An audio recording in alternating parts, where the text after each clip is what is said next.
Hi everyone, my name is Jennifer, and today we have some work to do.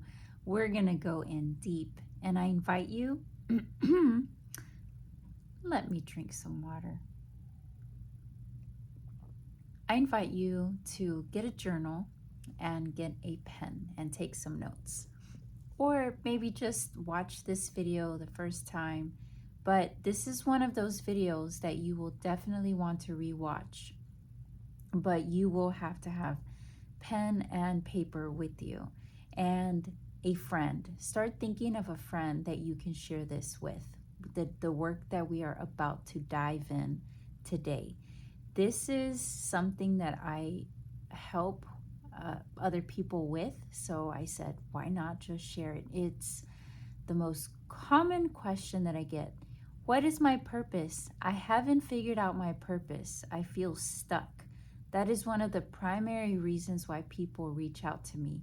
And it is a very profound and deep question that every human being eventually is going to get to. Like, why am I doing what I'm doing? What's the whole purpose of all of this?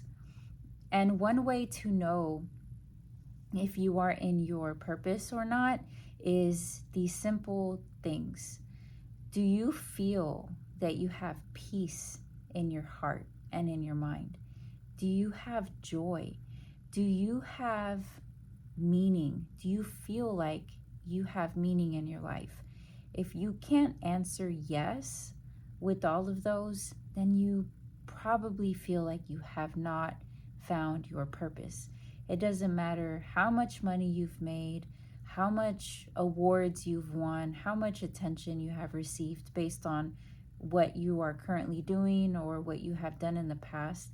If you still don't have peace, joy, and feel fulfillment in your life, then more likely you're still searching for the meaning of your life.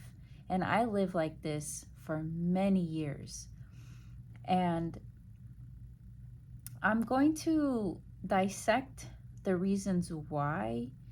Well, of course, I'm going to explain what is the meaning, what is our purpose, and then what keeps us from that purpose. They are distractions.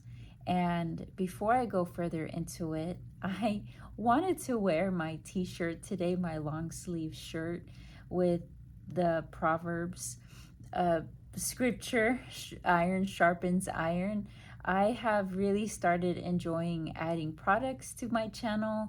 They are products that I love to include. I have all of these gel highlighters.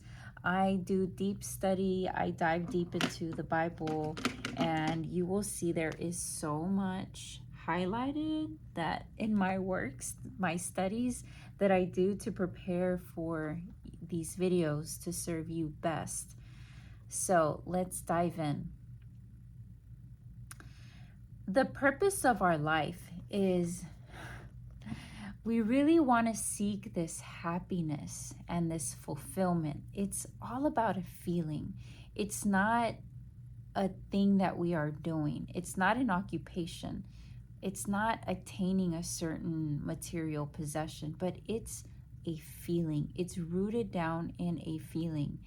And this feeling that we are in search of is love, relationships, and doing meaningful work.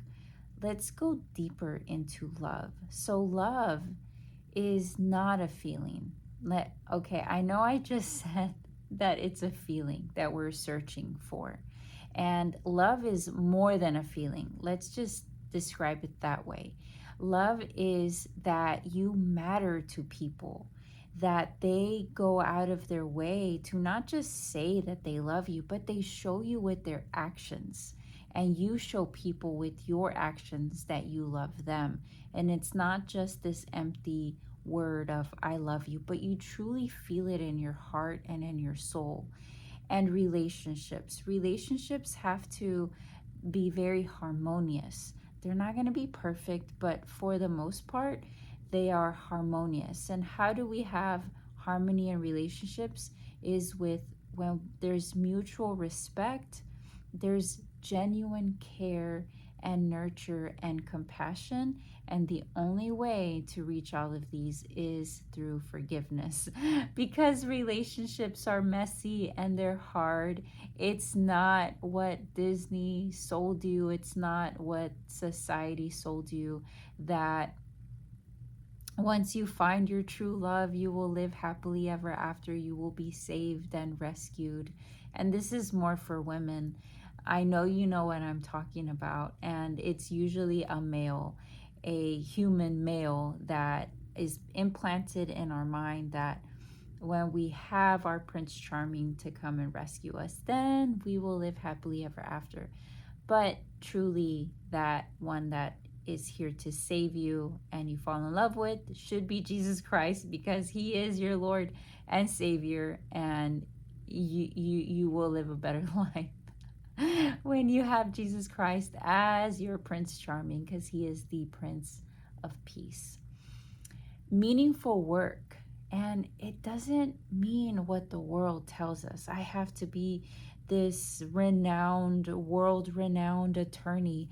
I have to be in the spotlight. I have to be famous to feel fulfillment, and I have reached my purpose in life, and I have to be rich and famous. Look at all the rich and famous people. What do they all say once they reach the top? Is that it? There's more. Something's missing. I thought that I would be fulfilled once I made it to the top and I became rich and famous, but I'm not happy. Something's missing. I still haven't found the purpose of my life. So it goes back to that feeling that we're searching for, that is fulfillment, that fills that void in our soul. And there's a lady that works at a cafe, and she is so fulfilled.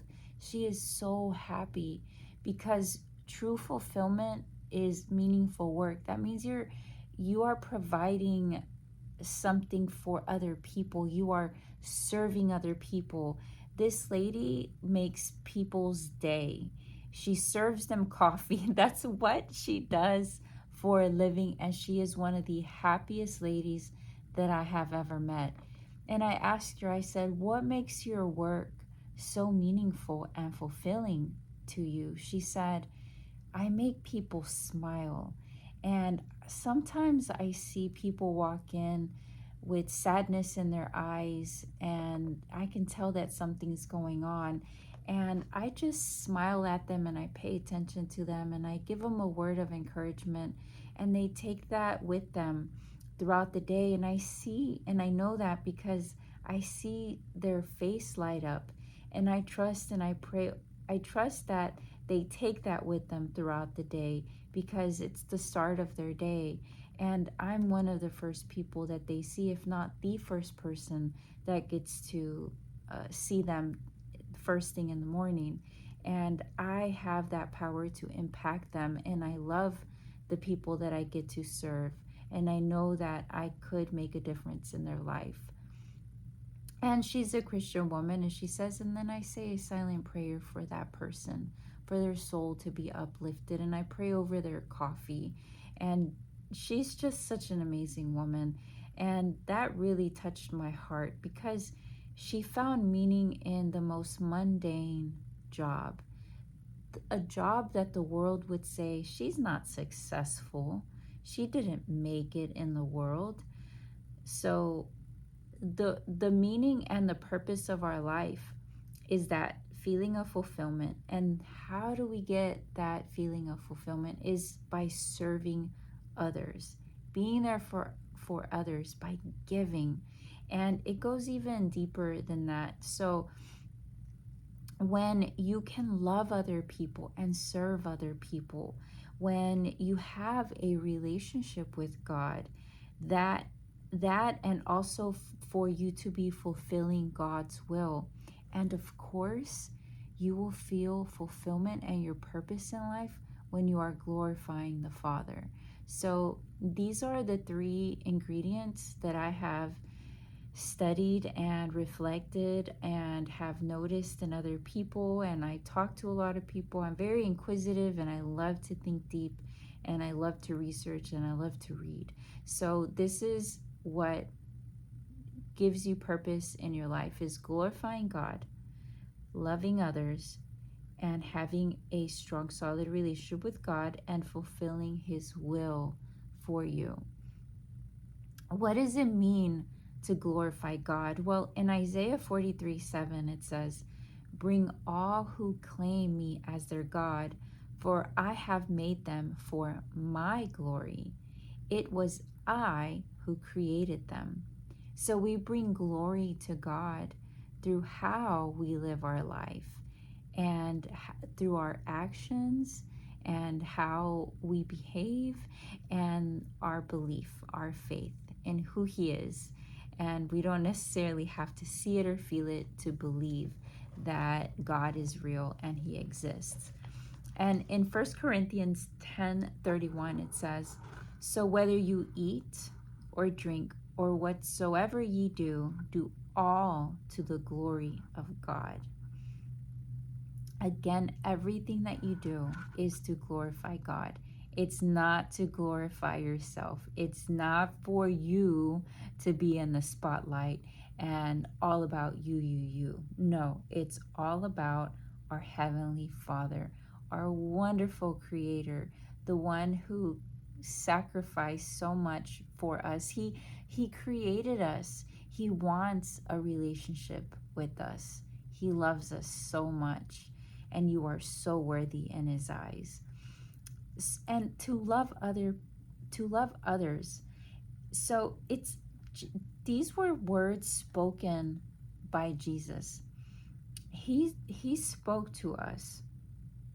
Mark 12:30-31, it says, "To love God, this is His greatest commandment, to love God with all of our heart, soul, mind, and strength, and to love our neighbor as ourselves." Often we don't even love ourselves.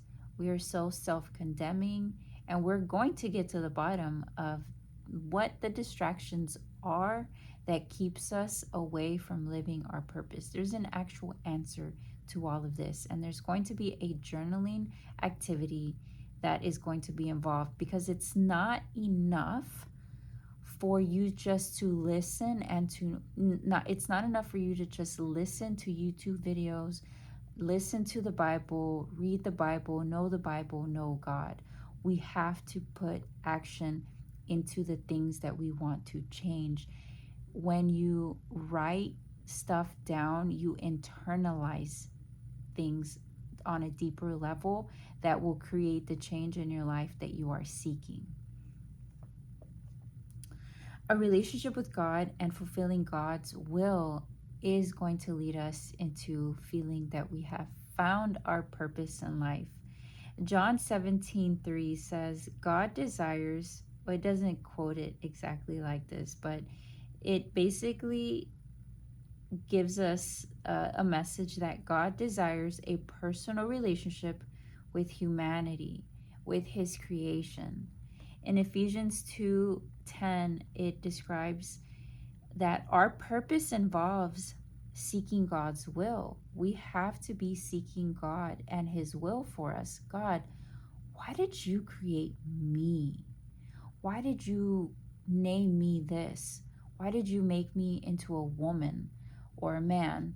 I'm just speaking to self. Why did you make me into Jennifer? Why did you make me this way? Why did you give me the eyes and the nose that you did? Why?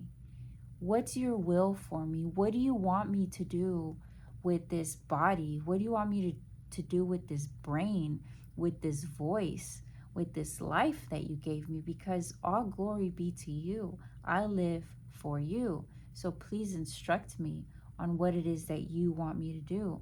May your will be done, because your plans are not like my plans. Your plans are way greater, more creative, more amazing than my plans could ever be. Your thoughts are not my thoughts. Your thoughts are way higher than my thoughts. I am very limited, God. So please let me know what your will is for my life, and living in alignment with it. That's Ephesians 2:10. That's it. It explains it clearly there. Ephesians 2:10 is all about our purpose that involves seeking God's will and living in alignment with it. Living in alignment with God's will. And he will let you know, but we have to be the ones to seek it. Seek God first and foremost above all else, and you will find your purpose in life. Okay, so what are the things that keep us confused and distracted and away from finding our purpose? And we have to have patience and we have to have perseverance. We can't give up in trying to discover our purpose. If you watched one of my previous videos, in 2020, I really was in search of my purpose. I really have always been in search of my purpose. I remember being 11 years old, crying to my mother, saying, "Mom, I don't know what it is that I'm supposed to do with my life." And I was genuinely devastated and in tears because I felt this strong need to know, why do I even exist? And my mom thought it was so cute, and that I was so worried at such a young age what my purpose in life is. And I never discovered it up until now. That is a long time to be lost. And once you find it, it's like as if all that pain of you searching disappears, and you rejoice and you have no feeling of that pain of trying to find your purpose. So I want to encourage you to keep you persevering. Don't worry about how you feel. Who cares about how you feel?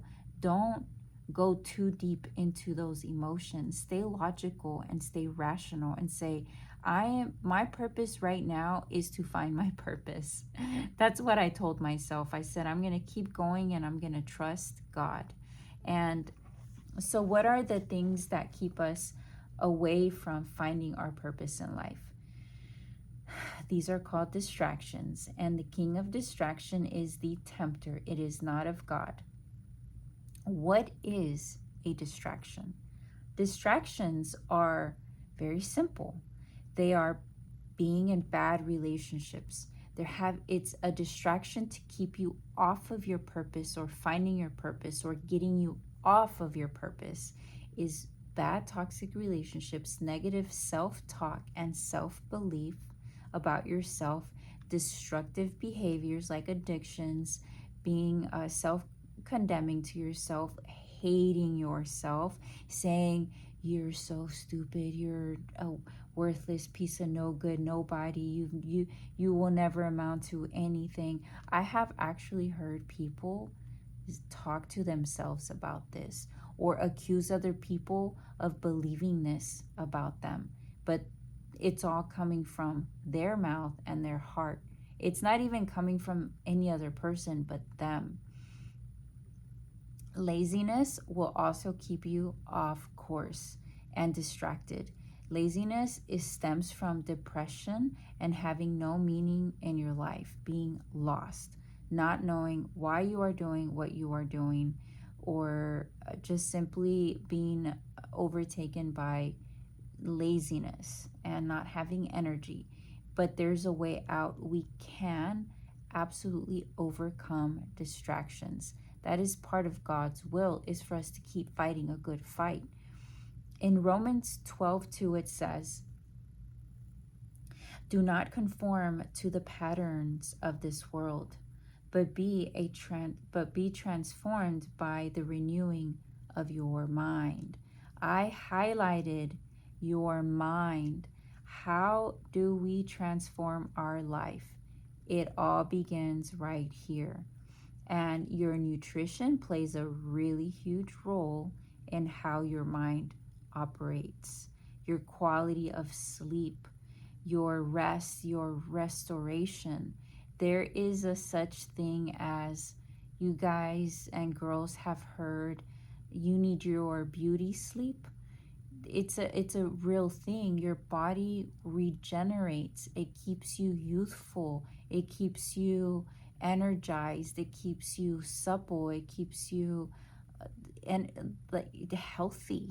And it's not to be in vain. It's not to be like, I want to be beautiful, so I'm going to get my beauty sleep. It's you're beautiful from the inside out, and you radiate through your energy and your positivity.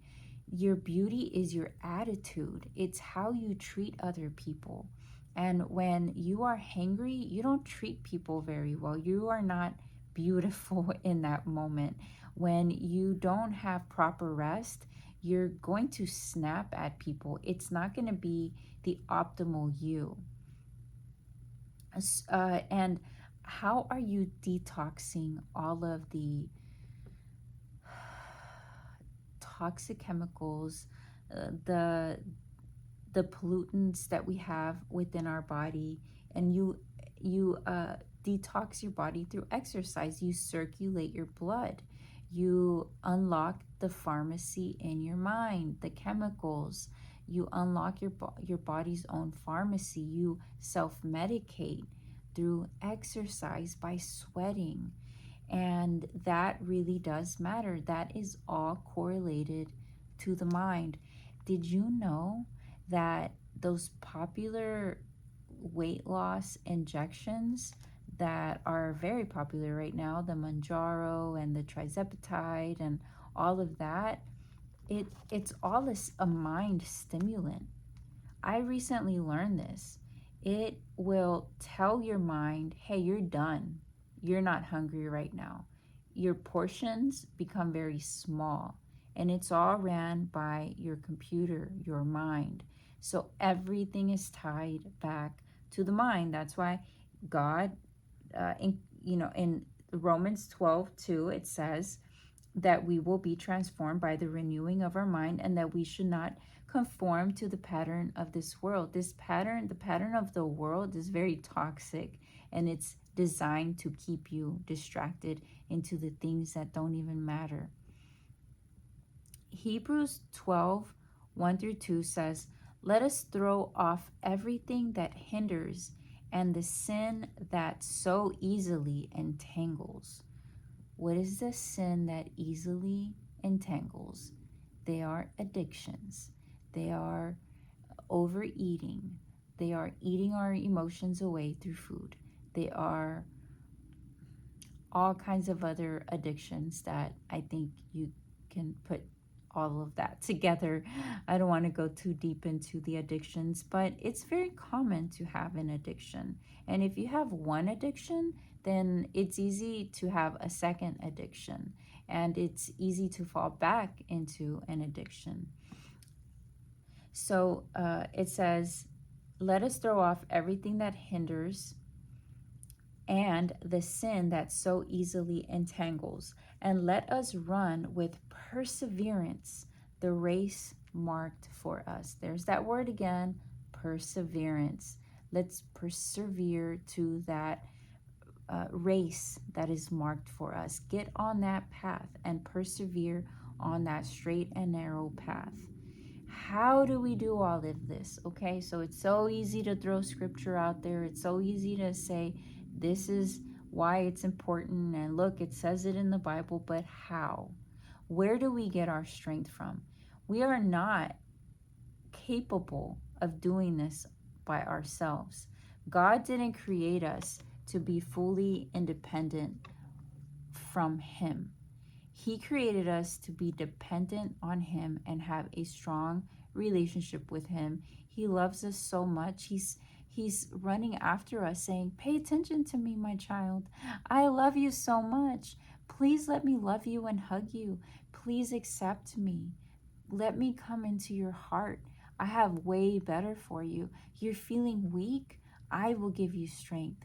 You know how I will give you strength? You know how you're going to overcome all of these distractions and get your life into finding and living out your life's purpose? Is through Jesus Christ, because He is the one that will strengthen you.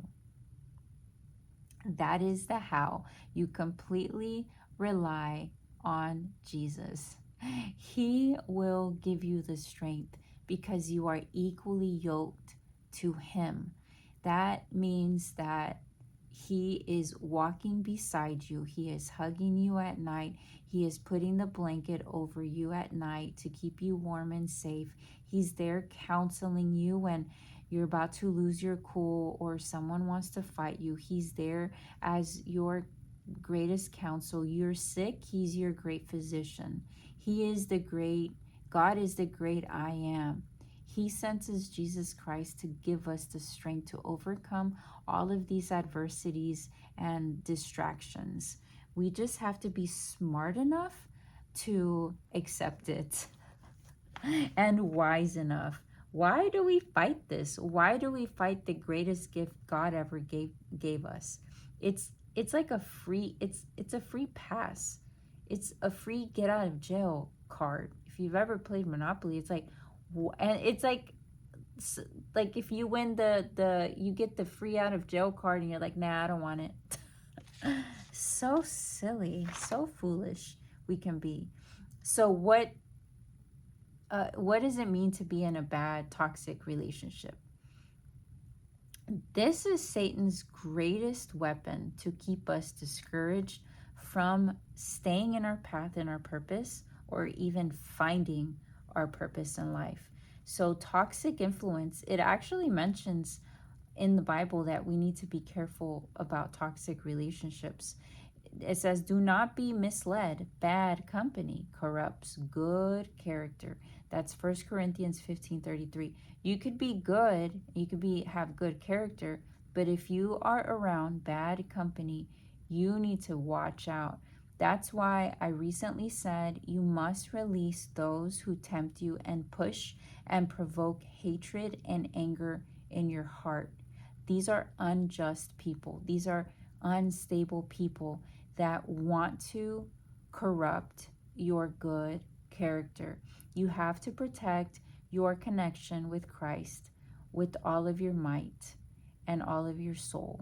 You are the branch to Jesus Christ, and there's going to be people, toxic influences that will try to come sever your connection with Christ and get you off course and distracted. Also, toxic codependency is when you heavily rely on another human being for them to define your worth, for you to feel good enough. If they approve of you, you approve of you. If they like you, you like you. If they're nice to you, then you're nice to you. If they say that you're worthy, then you say that you're worthy. You put this person in God's place, you allow this person to have so much control over your identity and your personality and your mind and how you feel. If you catch yourself being with someone and your emotions are a roller coaster, that is something to look into. That just means that you have some work to do. It doesn't mean that you're broken. It doesn't mean that you're messed up. It just means that you are a human being and you just have a little work to do. And you will get through it, I promise you. Because how do I know that? That used to be me. I know how to navigate through that. It's one of the most painful experiences to ever go through as a human being, is to get out of a toxic codependent relationship. James 4:1-2, it's all about conflict and division, strife, jealousy, and arguments that damage unity and they rob us of peace. I've just summarized that verse for you. And being unequally yoked will also, it's also part of being in a bad relationship, toxic influences. 2 Corinthians 6:14, it's all about tempting us into relationships that distract us from God or compromise our values. Like, you end up giving into sinful ways.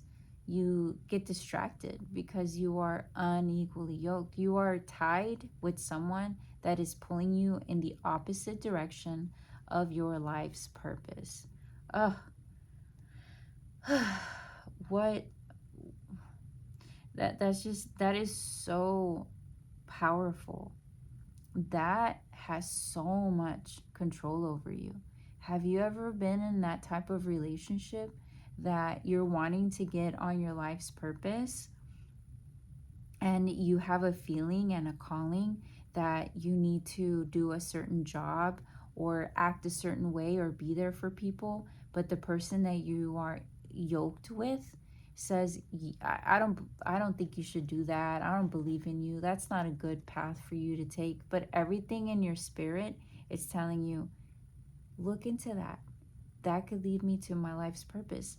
But you have the person that you confide in, that you are tied to, saying no. Like, they don't even support you. So it is Satan's perfect weapon to keep you distracted and discouraged, because your emotions are all in with this person that doesn't even support you. Isolation is also a part of a toxic relationship. So being in relationships that harm us emotionally and spiritually, they lead to feelings of loneliness and isolation. When you are with someone that doesn't support you spiritually, that is why we're not supposed to be unequally yoked. Get together with someone else that is equally yoked. I'm not saying jump from relationship to relationship. I'm just saying that if you are to get into a relationship, you are guaranteed, if you get into an unequally yoked relationship, you are basically agreeing to getting off course of your life's purpose. So don't be complaining, saying, "Oh, I don't know what my life purpose is. I feel so devastated." If you have signed up to be unequally yoked with someone that is not worthy of you, someone that is pulling you away from God, you have signed up saying, "I give you, person, permission to pull me away from my life's purpose," by simply accepting them into your life.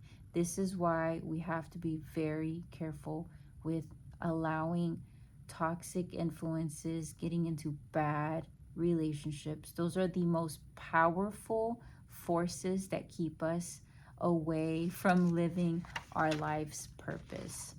The other thing, too, is negative self-talk and low self-worth. When you start comparing yourself to other people, this leads to envy and inadequacy. You don't feel good enough. And it also, negative self-beliefs and self-worth have, they come with shame and self-condemnation. You hate yourself so much. You feel so ashamed of who you are. You feel like you have to be so perfect and you could never be good enough. This is all low self-esteem and low self-worth. And self-condemnation and self-hatred, people that have this as a distraction in their life, like, all of this stuff has to be cleared. This is all Satan talking to you, convincing you that you should compare yourself, that you are not good enough, and that you ought to be ashamed of yourself. Look at the addiction that you have. You can't even break it. But then again, he tempts you with it. And he tells you that you have to be perfect and you're never going to be good enough. Your body's not good enough. Your face is not good enough. Look at what your past relationships, toxic relationships, have proven to you, that you are not worthy of being committed to. You are not beautiful enough. You're not good enough. And all of this, like, they're all tied together. A toxic relationship could really bring you down with low self-worth. It could really create negative self-talk and self-hatred and condemnation, where you focus on your failures and then you dwell on your guilt. A lot of people end up trying to cope in these toxic relationships through addictions that give them a fake or cheap dopamine, things that are harming, like alcohol, drugs, pornography, anger, being addicted to anger, being addicted to fighting. It gives you a spike that you temporarily feel better, but it's cheap dopamine. It's toxic. It's not going to get you to that everlasting fulfillment that we're all searching for, to live are in alignment with God's will.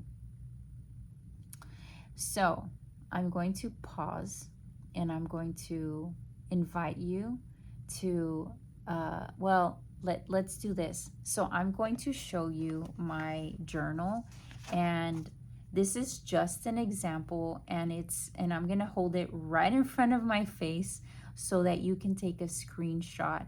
And when you do the work yourself, you'll have this as a guide. So here it is. First I'll kind of explain it. So let me explain it real quick, and then I'll hold it up. So on this side, this is basically the enemy. These are our distractions that are keeping us from finding our purpose. And this is all about who God says that we are, all truth. These are all lies. These are all distractions and ways to keep us lost and confused and hating life and hating ourselves and being depressed and not finding meaning in our life. And this is path to liberation, path to empowerment, to living your best life, to feeling whole and complete and beautiful and rich on the inside in your spirit, like you feel like you're on top of the world. And this right here is the bridge over. I just love using my imagination here. So just go with it. So we are living here, and then we are going to bridge over to this side. So go ahead and get ready to take a screenshot. I hope that's good enough. Okay, so let me read it. So these are the distractions. Here it says, these are all of the things in the way of my purpose. So this is a random example. It says, I wasn't loved or respected. I was lied to a lot, betrayed, and discarded for 5 years. I feel worthless, ugly, and hopeless. So we're going to rewrite our story. We're going to re-identify our identity with truth. And so that's what this says up here, this yellow part, this green part says new identity, truth, rewrite our insecurities. These are all of our insecurities. And so we write our insecurities to powerful I am statements. So these are lies, and we're going to rewrite it with an empowering I am statement. So it says, I am, and we have to write it in a way that you're declaring it as if it's already come true. And don't pay attention to your feelings. Your feelings are going to lie to you. Satan is going to be whispering to you, telling you, why are you even writing this? This is not true. This is never going to come true. You know what I do when that happens? I say, away with you, Satan. You are to serve only one God. Jesus Christ is my Lord and Savior. You have no authority over here. And you put him in his place. You put your foot on top of the evil, and you keep going. Don't pay attention to your feelings, because this is how he gets in your mind. The enemy gets in us through our minds and our thoughts. Be aware. It's very true. So rewriting my insecurities into powerful I am statements. I am loved, beautiful, or handsome, depending on your gender. I demand respect by my mere existence. I am worthy of a loving relationship, and I already have one, because we do already have a loving relationship with the Father. And I am expanding my relationships. I am highly sought after, and I am a prince or princess. of the Most High God who protects me and leads me. So keep going, keep going. So right out on this side, this is just an example. You're going to dump all of your insecurities, all of the negative self-talk, all of the injustices that you have endured, and all of your like self-hatred, depression, anxieties, all the junk, all the things that you have been through. And it's important that you clear your mind and your heart and your soul. It's like a purging. Purge it all out and put it here. Make it real. And then on this side, and you may need more pages, on this side, you're going to write down all of what you do want, your person that you're going to grow into, that you are already growing into. And this is this new person is going to be the real you. No, not going to be. This is the real you. We're just working our way here to make this into a reality, but it's already happening because you are already doing the work, because you are watching this video.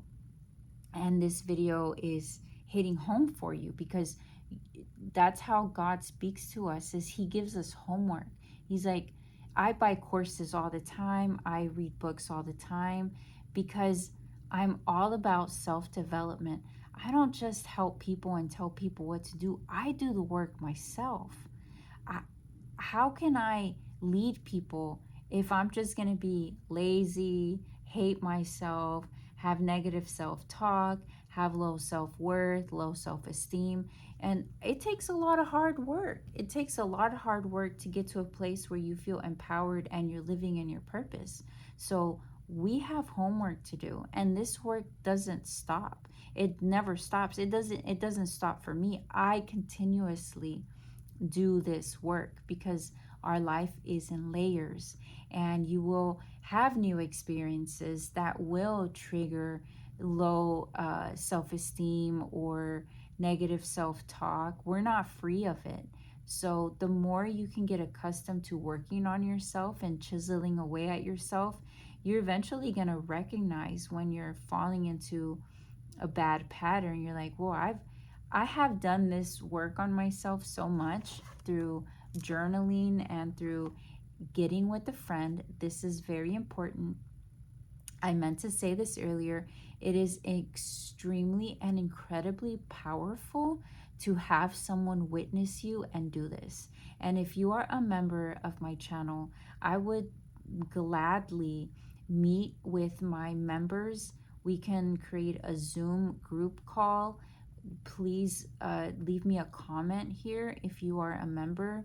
We will create a meeting time where we can share. I really want to do this with you all, where we can share and be witnessed and support each other.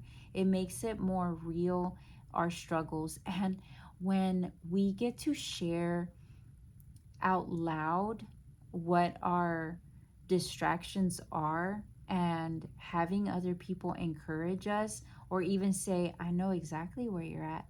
I know exactly what your struggle is. I have the same struggle. And we could even do it in a way that we can break into small groups in Zoom, so that we can speak more intimately with each other. I know that whenever I do this type of work, I like to be in a group with just a bunch of women, depending on my topic. But what we can do is we can simply create a group with all of the members here. And even if you want to just listen to someone else speak, even just listening and observing other people will really create some change in you. It really is very powerful to just be an observer as well. And I think that it's even better and greater if you can be a participant, because it makes, we all heal through being heard and seen. Why do you think psychologists exist? You just talk, you are being seen and heard. We need to be witnessed. That's why it's incredible incredibly powerful, what they say, what they call talk therapy. So I will be organizing that, but I do need you to leave me a comment here on this video, or go to my website, leave me a message, or better yet, send me a message on WhatsApp and say, hey, I'm a member of your YouTube channel. This is my YouTube handle, and we will create a group, but you have to reach out to me because I don't really have a way to reach out to you here. Like, I don't have your phone number or your email. So you will have to be the one to reach out to me and say, this is my YouTube handle. I'm a member of your channel. Here's my email and here's my phone number. And I will get to work because I want you to feel that you have support. And it's not enough just to watch this video and do it in your head. You have to do it on paper. This is a very powerful journal uh, experience and task, and it's even more exponentially powerful if you do it with others. I hope that this was helpful to you, and I do invite you to follow my YouTube channel here. And if you have any ideas of my next YouTube video, I love to get your feedback. Sometimes I do polls and I write out topics of what would you like to hear me talk about next. And I just feel that it's more meaningful for me to know how to best serve you. And if I know what the consensus is, the struggle, then it gives me food for thought, and it helps me create the best possible content to best serve you. I hope that you are doing well and that God is meeting your every need. And thank you so much for being here with me today. And I hope that you have a wonderful day or evening. I'll talk to you later. Adios.